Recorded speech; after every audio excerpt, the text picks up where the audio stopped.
सिर्फ एक क्यों, पाकिस्तान का हर बाशिंदा ज़मीर का कैदी है। सॉरी डॉक्टर साहब, मैं इस लफ्ज का बोझ अपनी सर्विस पर लेना नहीं चाहता। मैं चलता हूं।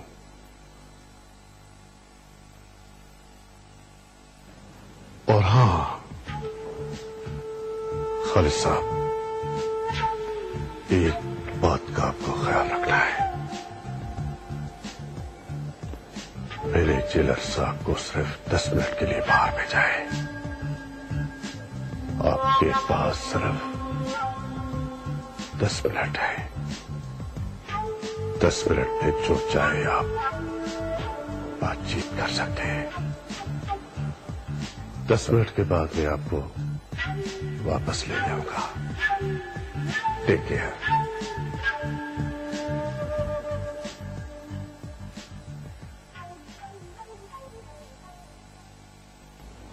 मेरा नाम खालिद हाशमी है। आप शायद मुझे जानते हो। मैं सिटिंग एमएनए हूं। जी जानता हूं। आप पर भी गद्दारी का मुकदमा चल रहा है। आपसे ये पूछना था कि क्या वाकई आपने उसामा बिन लादेन का इलाज किया था?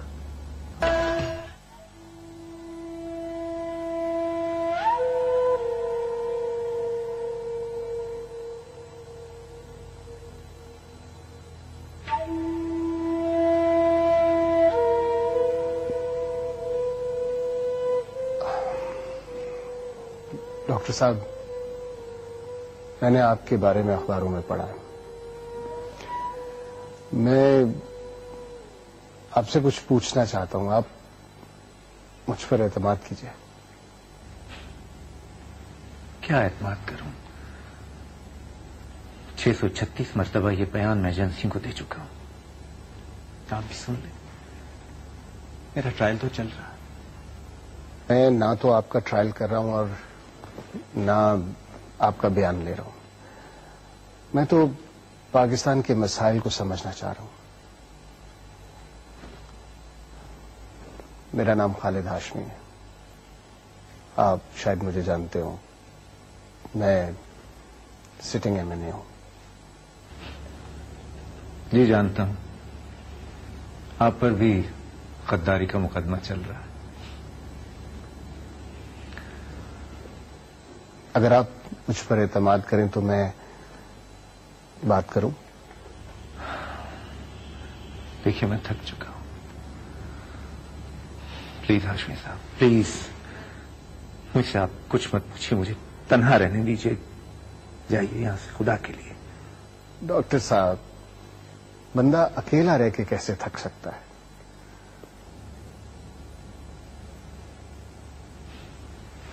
जी हाँ, ये बात आप नहीं समझ सकते हाशमी साहब, क्योंकि आपको बी क्लास मिली है। आप मोबाइल फोन इस्तेमाल करते हैं गैर कानूनी तौर पर। आपको तो मुशक्कत भी दिए गए, लेकिन मैं पाकिस्तान का वो कैदी हूं जिसमें अमेरिका की दिलचस्पी है। समझे आप?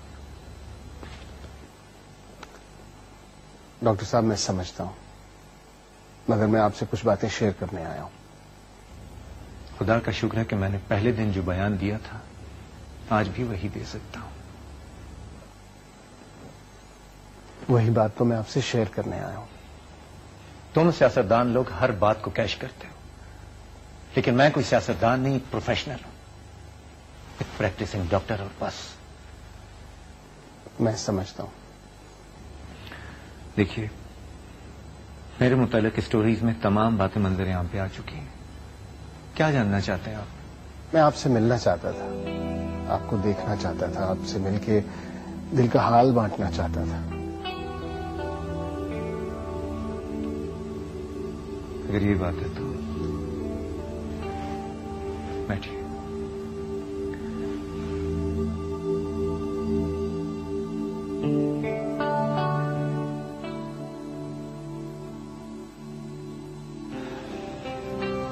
अब मैं आपके साथ कंफर्टेबल हूं, लेकिन देखिए, आप मेरी किसी बात को अपनी किसी किताब में नहीं लिखेंगे, प्लीज।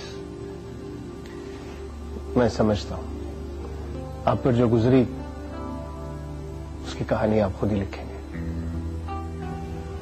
मैं किसी को इजाजत नहीं दूंगा कि कोई मेरे जख्मों की कीमत वसूल करे। मैं यहां जख्मों को जख्मों से रिप्लेस करने आया हूं,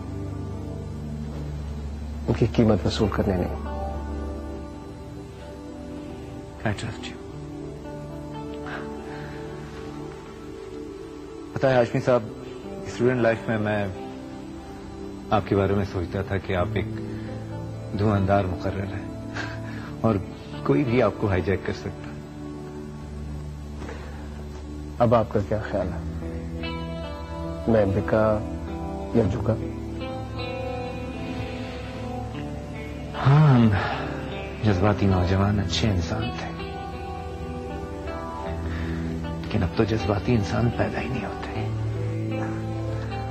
आज भी इंसान दोस्त और वतन दोस्त पैदा होते हैं, लेकिन कौन सी गली मोहल्लों में ये हम नहीं जानते।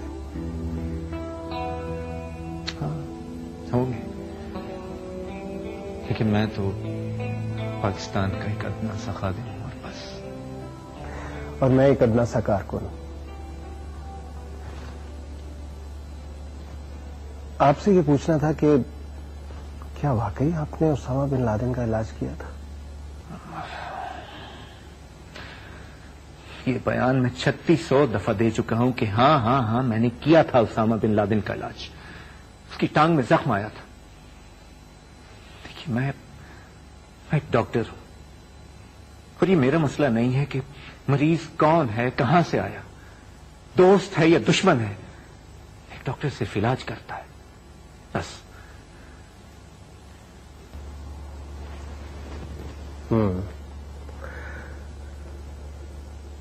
ये बात जाहिर है कि उसामा बिन लादेन अभी जिंदा है। क्या आप इन लोगों से मिलकर मेरा ट्रायल कर रहे हैं?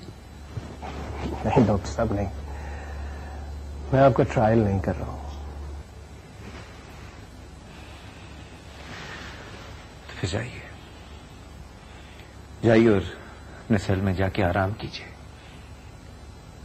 एंजॉय कीजिए बी क्लास की फैसिलिटीज को, प्लीज।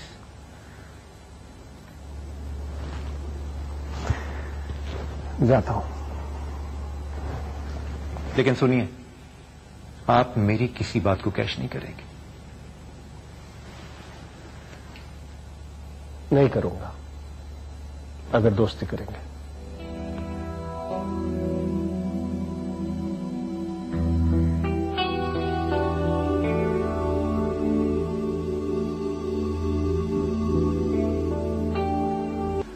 तुम्हारी जमीर पे कौन सा बोझ है? तुम तो बेगुनाह हो। बेगुनाही का बोझ जमीर के बोझ से कहीं ज्यादा भारी होता है सर। उसामा बिन लादेन का इलाज? सर वो डॉक्टर जावेद इस जेल में है? सर प्लीज उससे पूछें पाकिस्तान में क्या हो रहा है।